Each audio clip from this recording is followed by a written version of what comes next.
Welcome everyone to this week's edition of CreateAWorld. We're so happy to have you all here with us. Um, in the U.S., we just celebrated our Independence Day yesterday. Lots of energy for holding us and continuing to celebrate that. So we are for this morning with backup. Victoria and Elizabeth and Deborah and myself are here to have a conversation about scaling and consciousness. So we've talked for quite a while about all that's up for human beings and human evolution, and we would like to do some exploration with you today about I suppose what you might call some of the practical matters of that. If you're new to CreateAWorld, this is a place that we come to have conversations. We are about birthing new realities, holding for the beauty that is on the rise. And we find that conversation is our most powerful container. So we are making space for all that is and all that can be in our conversation this morning.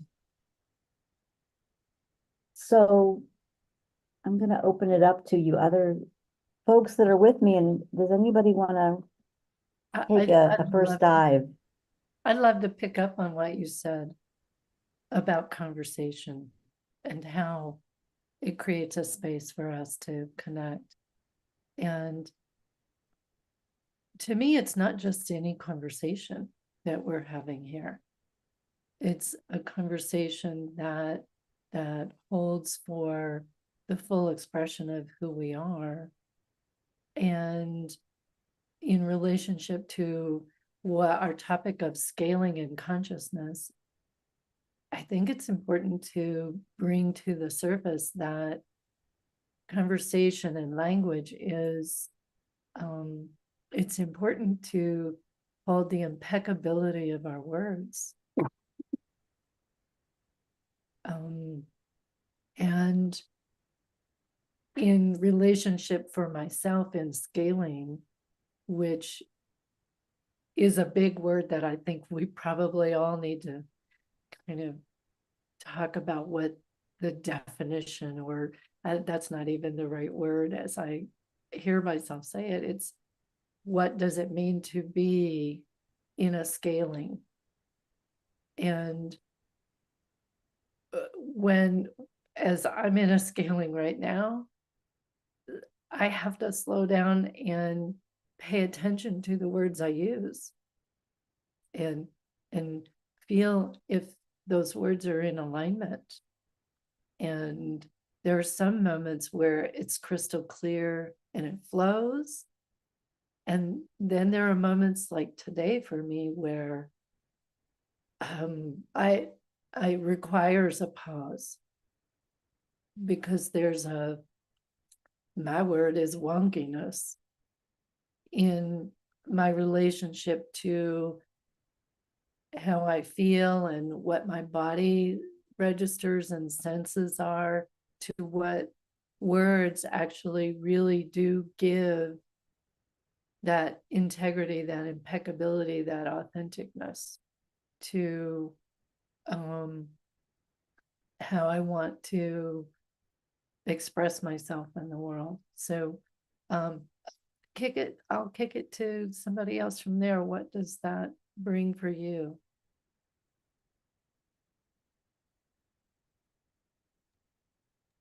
Yeah, I think what you said about saying what we mean by scaling is a really good place to start.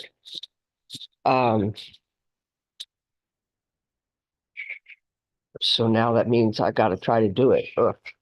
So my experience would be like an expansion, or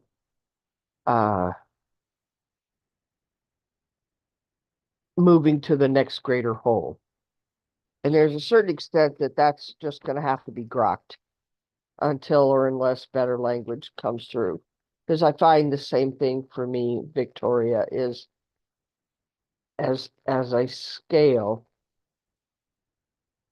I have times of wonkiness, and sometimes it shows up as internally, I feel very clear, very uh, uh, cognizant of everything, and everything is articulated clearly inside my own mind. And when I start to speak, it's not quite that. So there's again a slowing down and a lot of care, because a shift in consciousness, what I notice is there's a correlate shift uh, in body and physicality, uh, beyond body. Like, wow, this is difficult to describe. So let me stop there and see what anyone else wants to add. Yeah, let me stop there.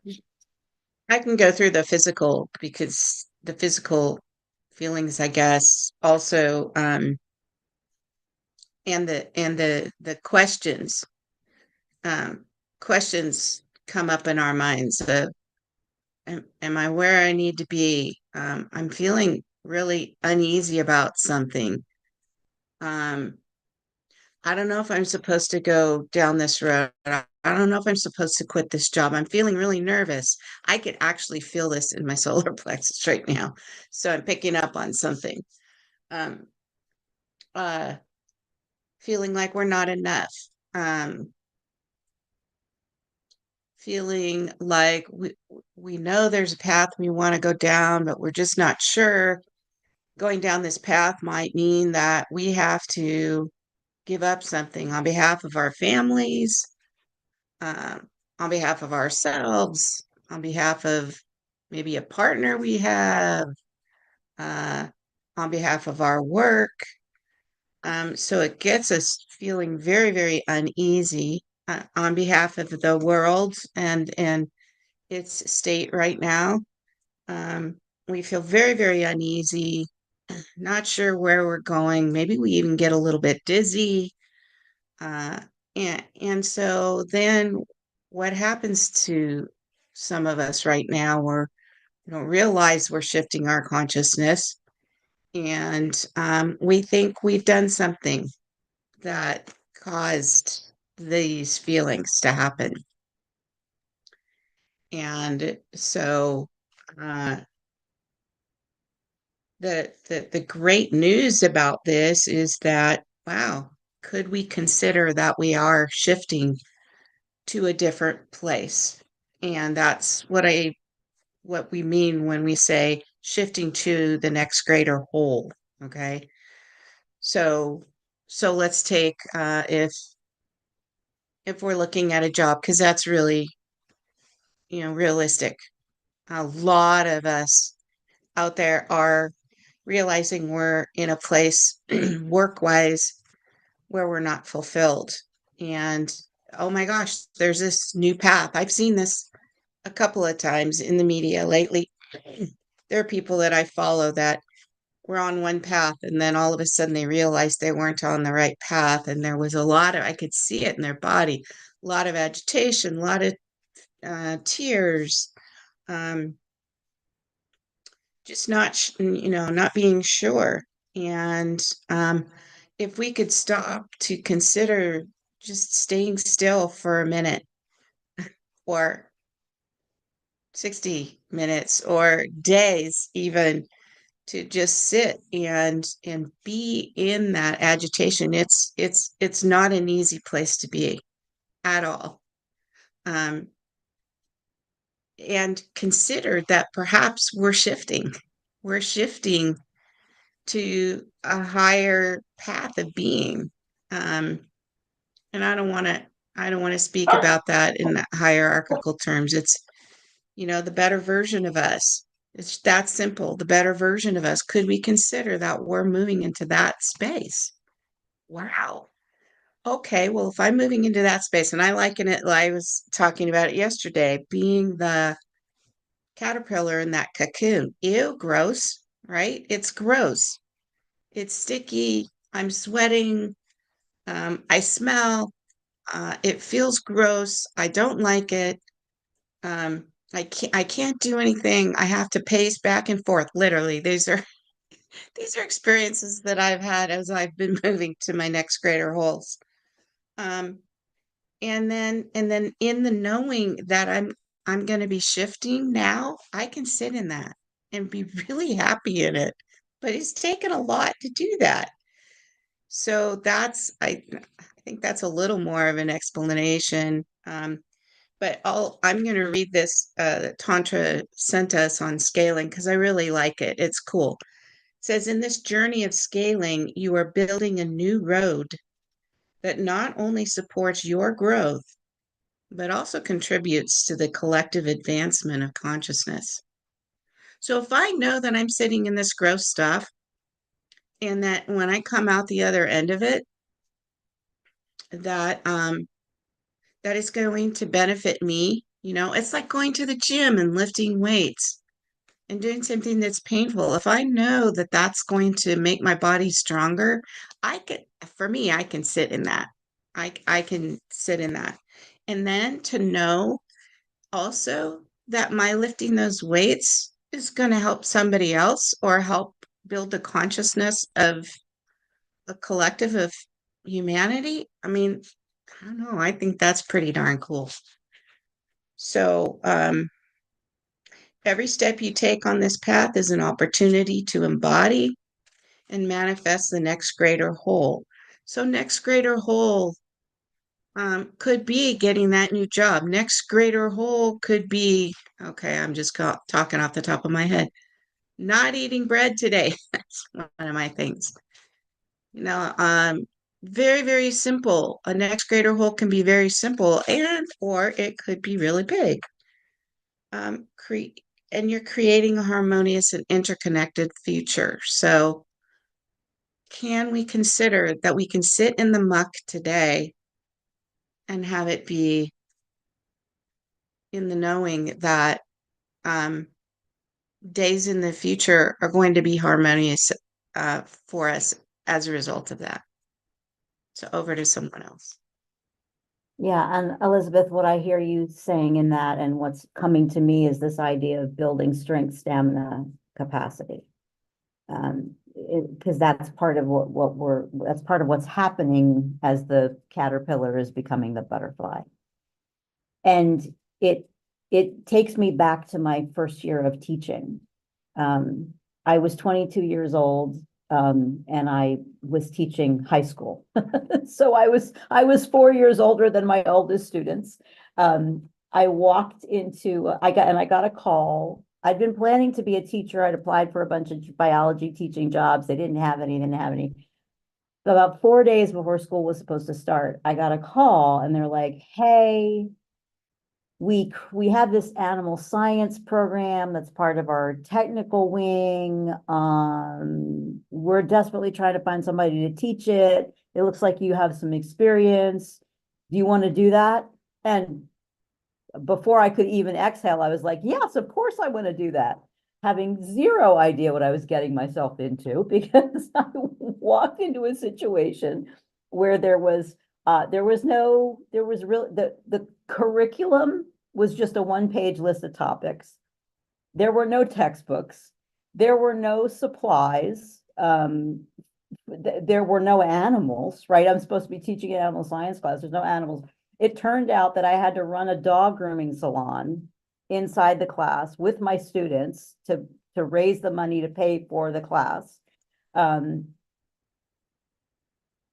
had kids that were with me for, it was a 3-hour class. I had kids that were with me for 1 hour, kids that were with me for 2 hours, kids that were with me for 3 hours. And then after hour 1, some of the kids left and some new kids came in. And then after hour 2, some of those kids left. I mean, you couldn't have deliberately constructed a more chaotic environment. And I was a first-year teacher. I I can remember driving to school one day having no idea what I was going to do.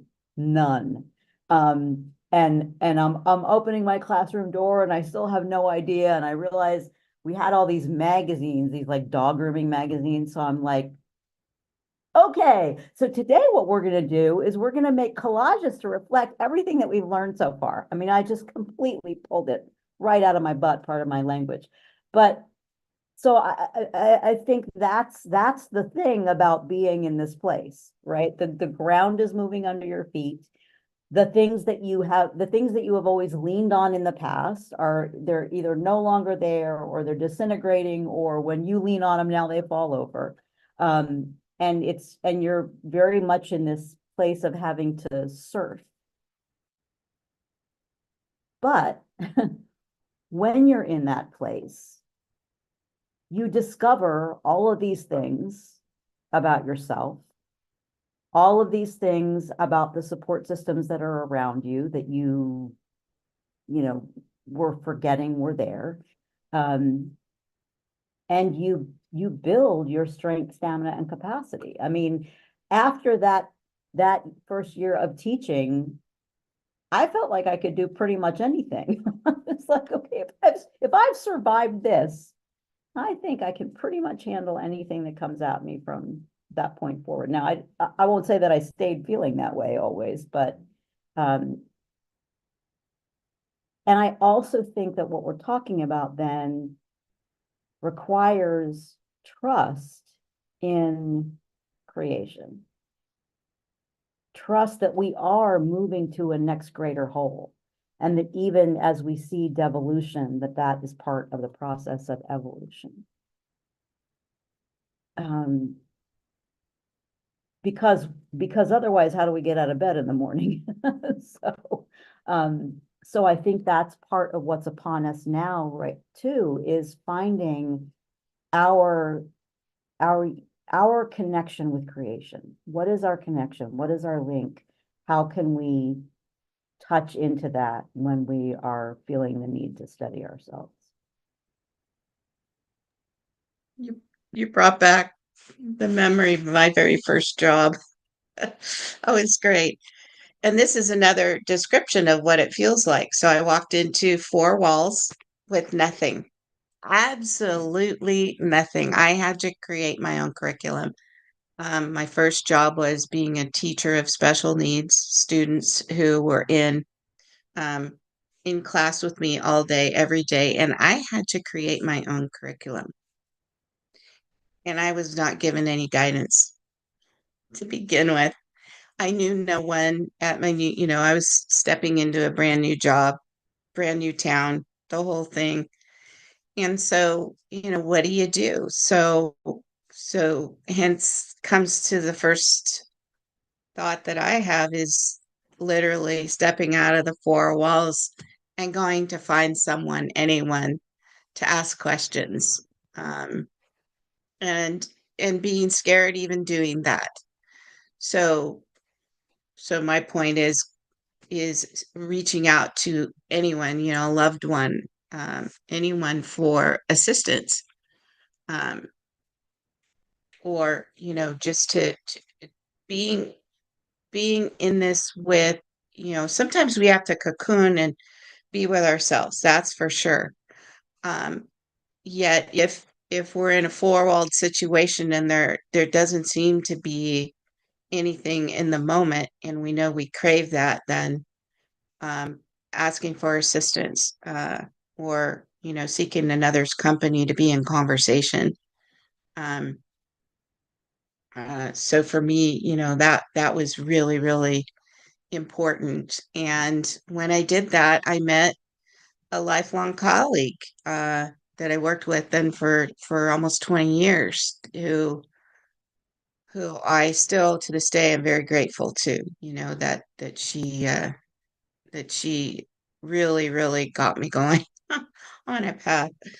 Um, and then yes, slowing way down too. And I sat in that room for hours, and I started by crying because because oh my goodness, my teaching college did not prepare me for Zippo, right? Though, thank goodness, what did prepare me was having all this camp experience, and being creative, and so that helped too. So pulling our inner resources together and our gifts, knowing what we have, um, and yeah, I think it's been around the media so much lately about really pulling inside and being still, and for me, because I do have a still mind at times, but my mind is very, very fertile. I'm really noticing music, being steeped in music. So for me, I was a musician from age 5. I started piano at age 5, and music was always such a comfort. Uh, and so I know for me yesterday, I was steeped in Coldplay yesterday. It was all about listening to the band Coldplay. Oh my goodness. I really, really like them. Um, and the resonant vibration, it kept me in that cocoon and humming and creating. So over to someone else. What I'm hearing from both of you, I'm having one of those times. And internally, it's very clear, but when I start to speak, it's not coming out as clear to me. So I'm hearing both of you talk about how much change a blessing or miracle or, good fortune activates. Because we'll sit like Janice, I can imagine you saying, just really praying for a job. I need that job, any one of us. And I'm in that now. And when I moved out here to California for my internship, it was so obvious.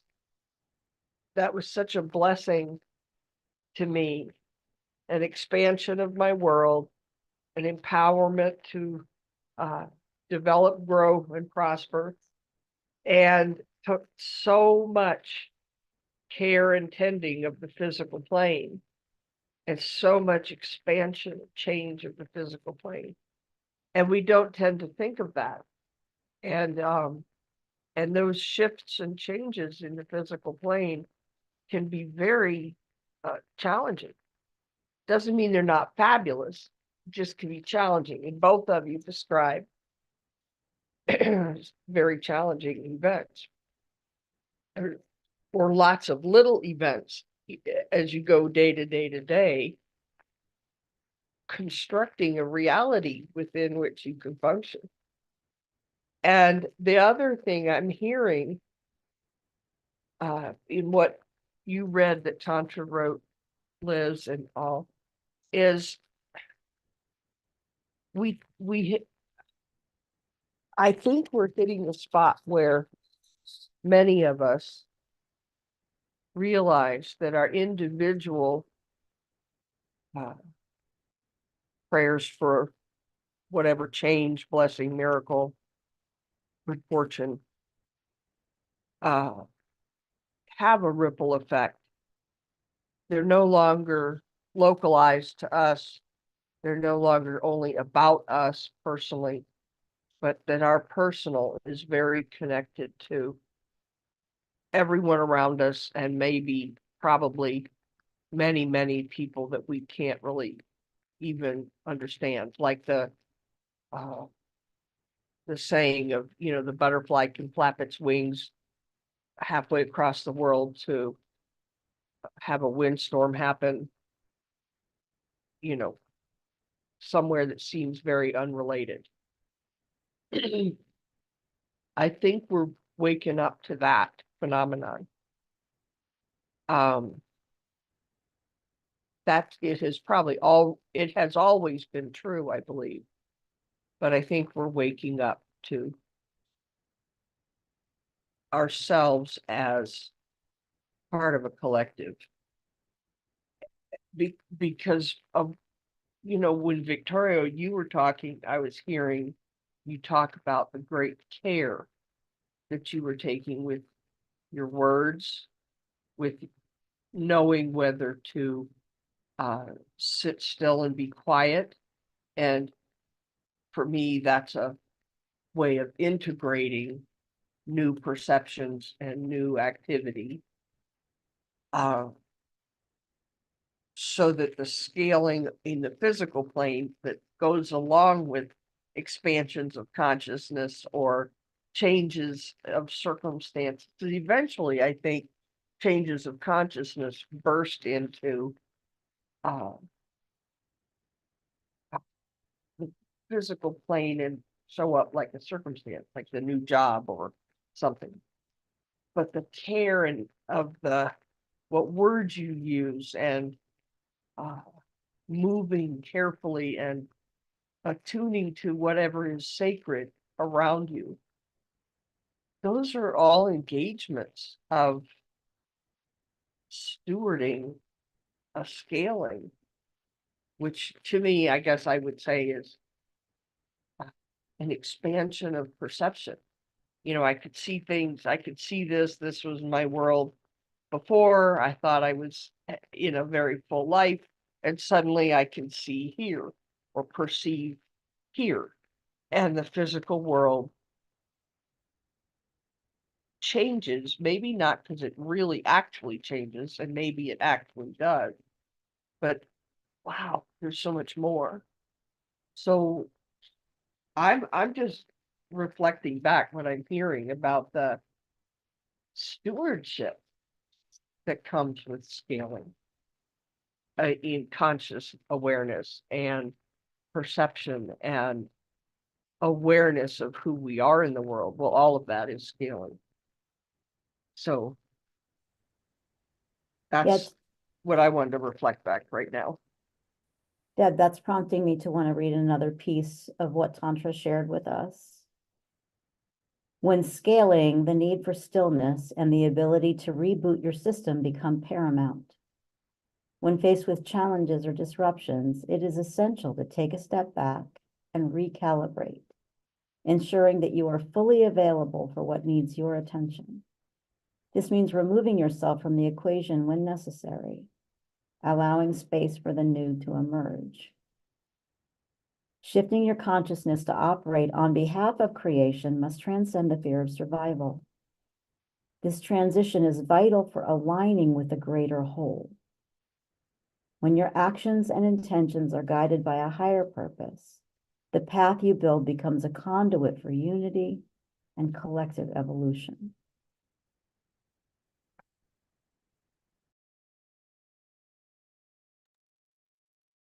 Oh, I'd like to play in the language of that for a moment. It's kind of been percolating for me how there's a distinction for me in the scaling in consciousness in a conscious way and being overwhelmed and at the effect of circumstance that we might be experiencing or phenomenon that we can't explain or articulate. And one of the ways that came back to me was many years ago in exploring becoming more conscious. I would have physical phenomenological experiences that I couldn't wrap my head around. And what would inevitably happen is my physical body was unable to integrate this energetic phenomenon. And I would call it crash and burn. And I would just take myself to bed or to a tub and just try and manage and mitigate as best I could. but I was at the effect of whatever was happening. And these years later, evolving, as we've been talking about, evolving has brought me to more understanding of how to work my consciousness in a way that I get on behalf of myself or on behalf of others if it's occurring with them. We can expand into being in relationship with others as well. And so the reason I bring it up is because it's the in consciousness part that I can recognize that my system was scaling back then. And I did not have a developed sense of awareness of how to navigate and comprehend like a mental comprehension. This is about understanding my way that I'm evolving myself and to become more attentive to it. And I will say here again, in that sense of unity and wanting to be in deeper connection with myself and in relationship with others, one of the ways that I clearly learned and developed a capacity to scale in consciousness was using my observing templates, not just my observing skills that I had, but when I engaged with writing my observing templates, my physical, mental, emotional system became more operational, and I could be on behalf of myself in a clearly more conscious way. And I think that generated what you were talking about, Janice, developing our strength, stamina, capacity. That was one of the ways that I did it that is available for all of us. We can all start our practice at any time.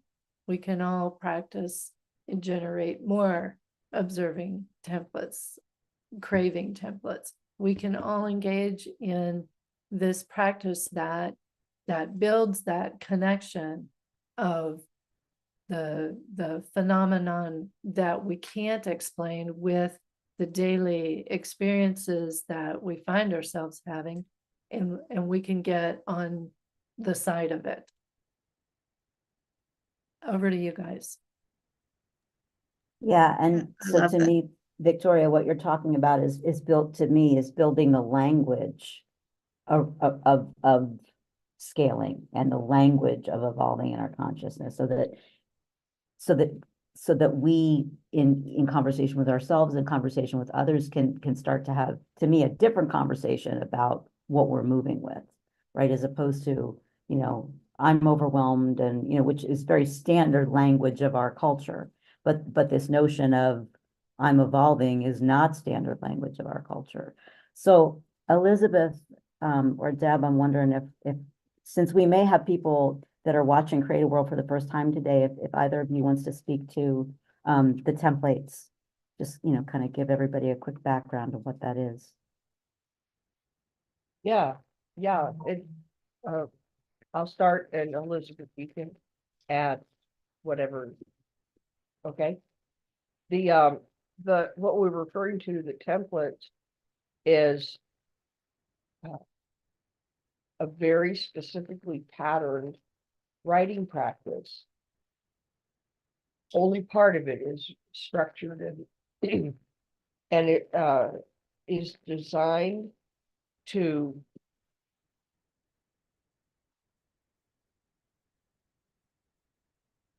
well, we've never talked about it this way, but I'm going to say it this way in light of how Victoria presents, that was so beautiful.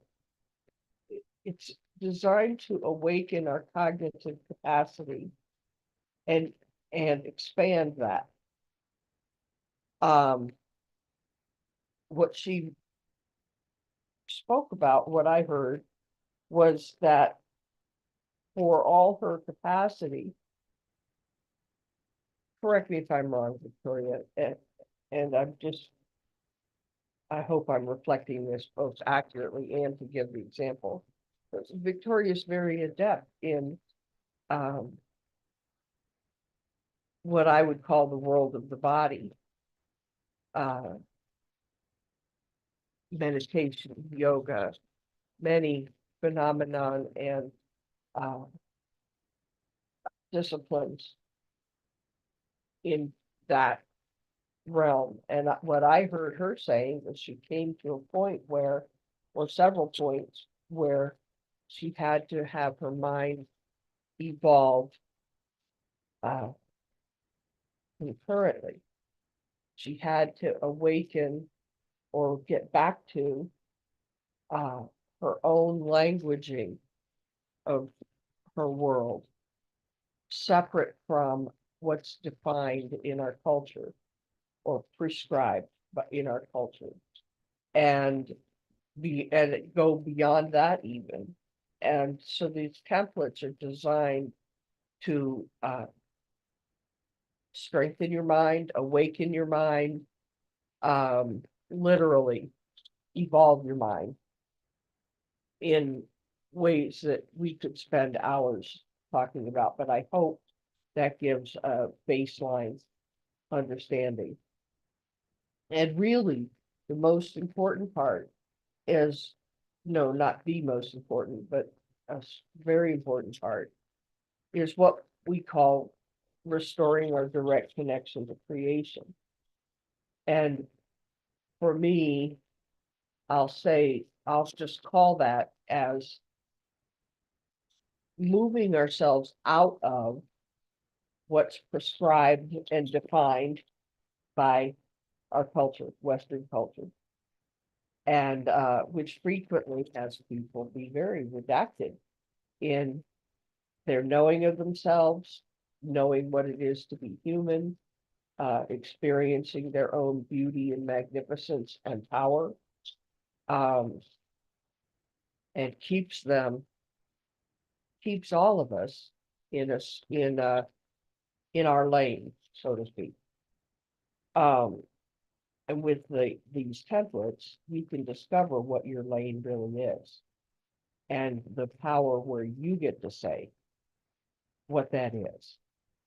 And then there's very swiftly the incredible discovery that your lane is always right next to someone else's and always influencing the greater whole and being influenced by the greater whole. So that's my summation for now. Elizabeth? That's beautiful. That's beautiful. I love the languaging of that. And I think my languaging is a little more simplified in that I can only language through experience, and knowing that when I first began writing these templates, it was the first time in my life, really, besides music, where I was compelled to be in a daily practice with these templates, even though I had been in a world like all of us where society told me to be one way, and I knew I wasn't that way.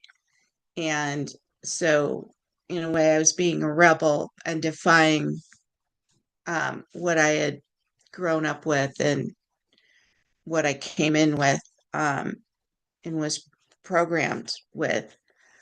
So I was a rebel in this daily practice. Um, and when I moved into the practice of these templates, I didn't know myself. I didn't trust myself. I'd come from a huge shift in my own world, uh,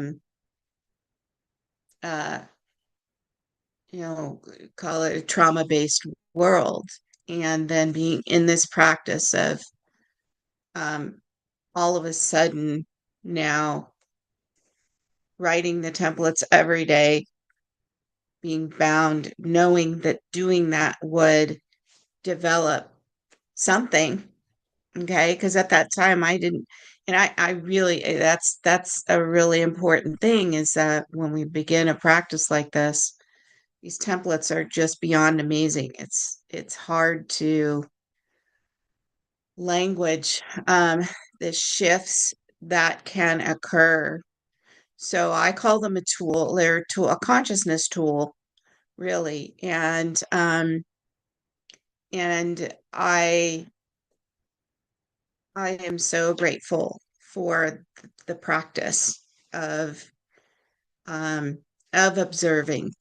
And because at the time when I started, like with Victoria, I didn't know that it was okay for me to presence what I was feeling in the moment, because I came from that world that it's not okay. Children are seen and not heard. I didn't know that it was okay for me to say, I am flipping angry right now.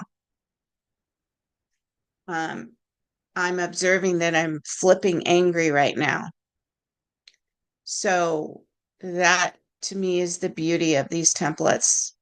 In that observing, we can be completely authentic and completely truthful, so that I use observings like having my compass.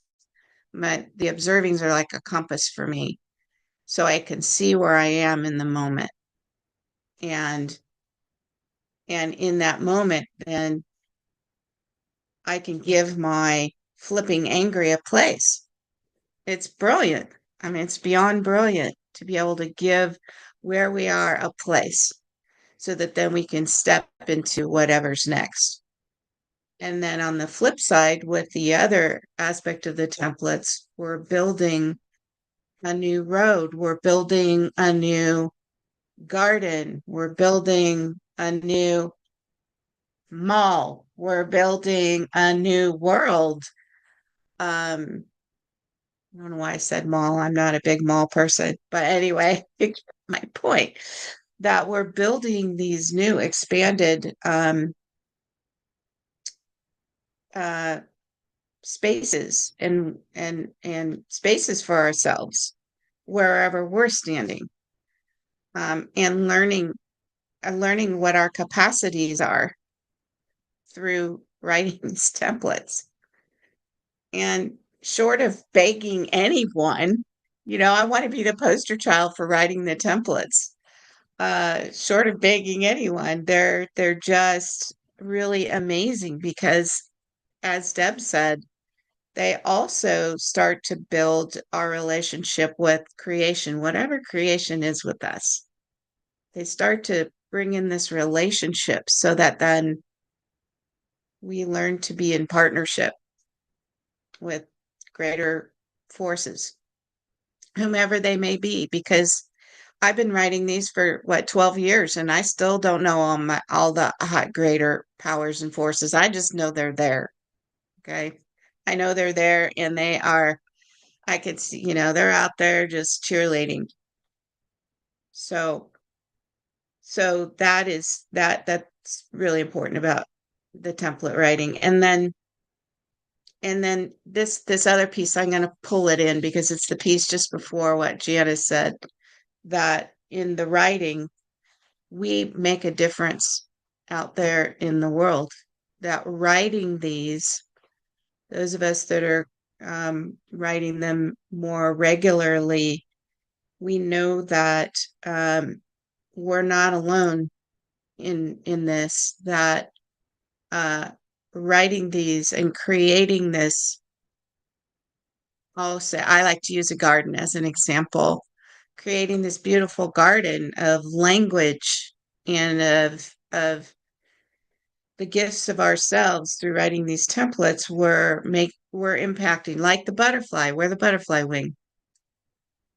And that creating these beautiful gardens ripples out. So I'm going to read this part. This really pinged me, this whole paragraph. In a collective context, the greatest challenge lies in our lack of awareness that we are one. And I will say I still grapple with that. And I go to the butterfly wing because I can get that. I can relate to that now. As we move towards scaling to the next greater whole, unity must become the dominant force. So I see evidence of this out in my world. There are people everywhere in my community, just simple acts of kindness, really simple acts of kindness. I mean, and they make a difference. That's the butterfly wing. It could even just be saying hello to someone you don't know. That's a butterfly wing. That is knowing that you are not alone. If you even address another human being, that's making a difference. Recognizing ourselves as a unified being must take precedence. So this is, it's almost like I'm going to blow this up and put it on my wall. To achieve this, it is critical to develop the ability to register what is present in the field. So, many of us are feeling in moments extremely sad, and we're looking and going, well, gosh, right now in my everyday world, everything's really good. Maybe that I'll speak from my own experience. Everything's really good. And so we don't often realize that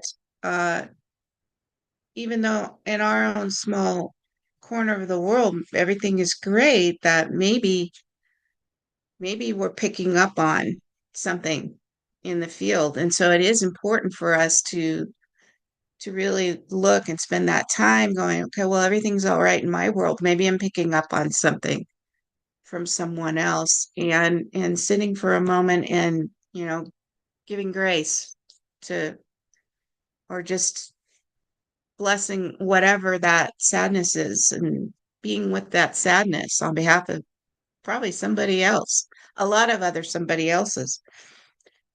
This awareness allows for a dynamic response to the shifts and changes that occur during the scaling process. So in other words, my favorite term is circle up the wagons. And that's a big one for me. That's part of my design, is to gather people, and just gathering others right now and being with others. A lot of us celebrated the 4th yesterday. We were quiet in our corner. But yet, many people were circling their wagons in a way, right? Being with family and friends, and celebrating the beauty of life. Um, and so and that lack of an awareness, maybe that, oh my gosh, we're gathering for the 4th. Well, that might ripple out. To really serve the greater whole of humanity. I was talking about Coldplay, right? I saw them in Glastonbury, where a friend of ours was in that experience with over 100,000 people.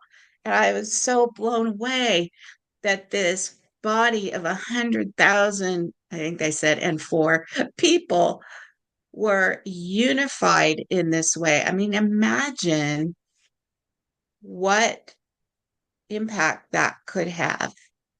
So that's kind of where I'm pointing my own lens to be more aware that my actions, even in my stillness, maybe of moving, being in that cocoon, even in that action of being still and being impeccable in my language and how I am being with something, or lack of language in that moment, is impacting the greater whole. It's impacting others.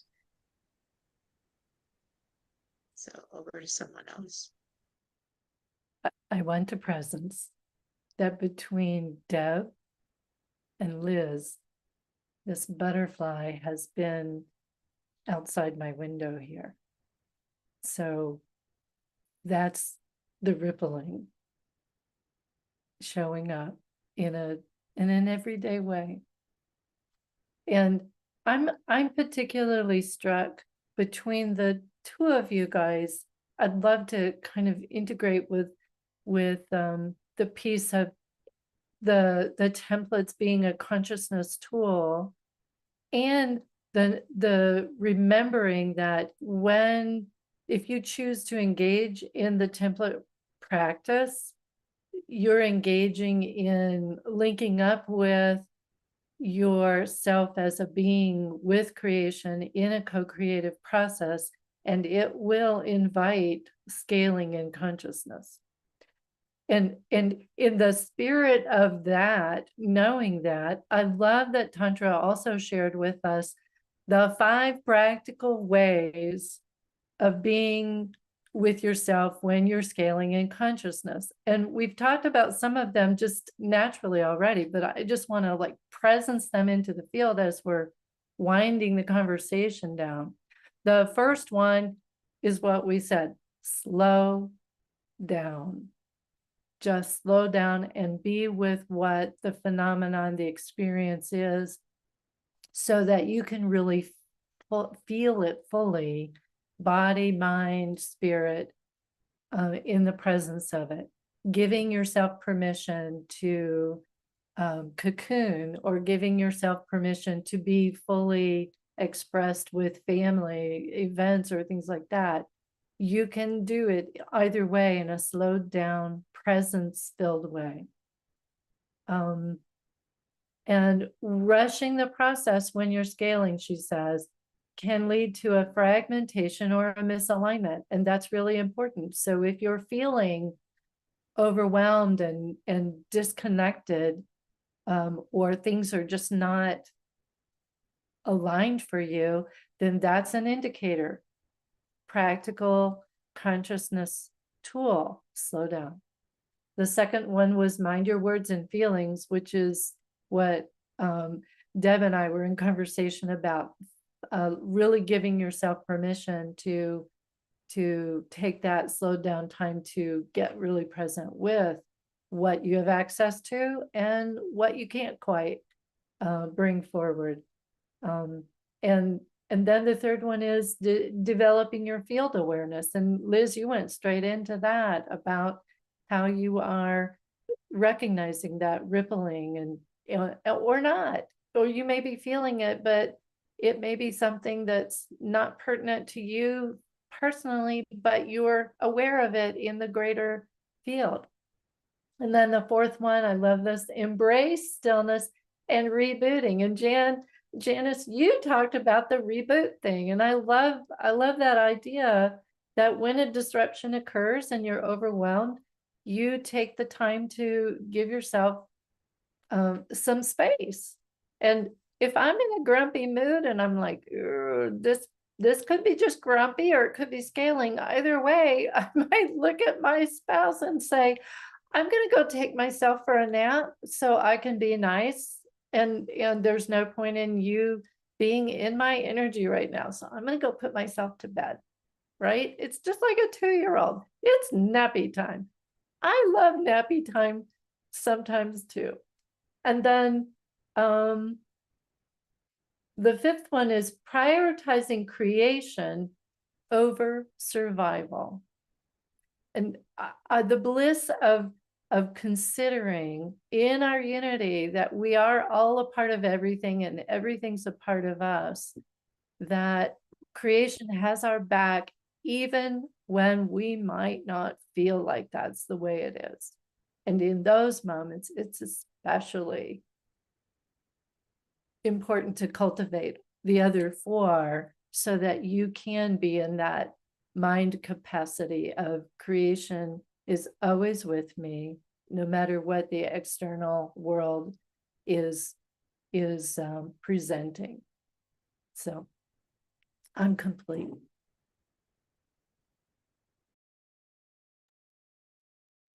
Thank you for that. I want to add about the words and being attentive to the words.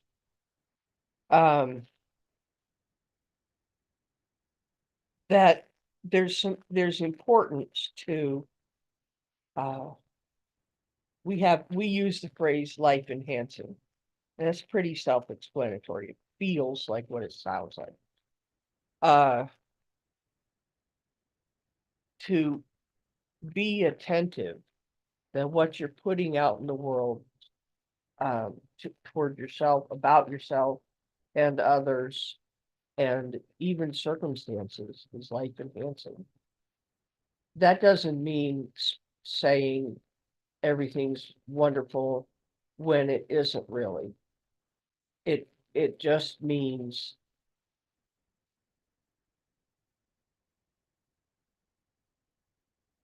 like, to use your grumpy example, because that does happen to me fairly often. There would be a way to speak about, I'm grumpy, this is wrong, that's wrong, all kinds of things inside the metaphor of life sucks and then you die. And none of that is life enhancing. But to say I'm grumpy, I'm not quite sure what it means, I'm really wonky. I love your technical term, wonky, Victoria. That's so true. Or to say it like an observation, and I'm going to put myself to bed. It's nap time. You, I know that's compared to what so many people are going through in the world right now. That may sound like a simple example, but it really isn't. It's just a matter of scale. It's just a matter of scale. And to speak in a life enhancing way, which you just demonstrated so beautifully about a phenomenon that many of us don't handle well I'm in a life enhancing way.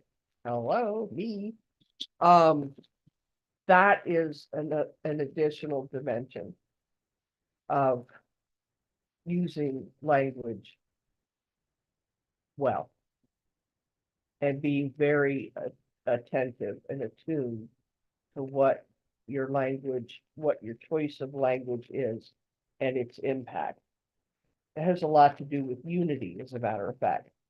And Liz's random acts of kindness example. Because unity doesn't mean all of us need to be the same in our expression, same politics, same whatever. It does mean everybody has a right to the same kindness, the same considerations of all kinds of things, and our words and our actions reflect that, depending on what is yours to do and what you are able to do in any given moment. So that's a spectrum of what I understand the being very careful of and attentive to one's language. So And Liz, yeah. why don't you take us home, Liz? Yeah, just I know for many of us right now, it's a challenge. I love what you said, Deb, that the mindful. It is a challenge to stop ourselves in a moment, even if we're in mad conversation with somebody, right? Stop ourselves to ask, is what I'm being with right now what I want in the world? And so it's kind of like a banner that I've placed for myself over an affirmation. What do I want in my world around me? And granted, okay, I feel very, very fortunate that I've been given the glass is half full gene. Okay, I've been given that. I am so grateful for that on a daily, minutely basis. Okay, but many of us don't operate that way all the time, and there are many, many things going on in the world. So just reflecting to ourselves, what do I what do I want in my world? Be selfish. What do I want in my world?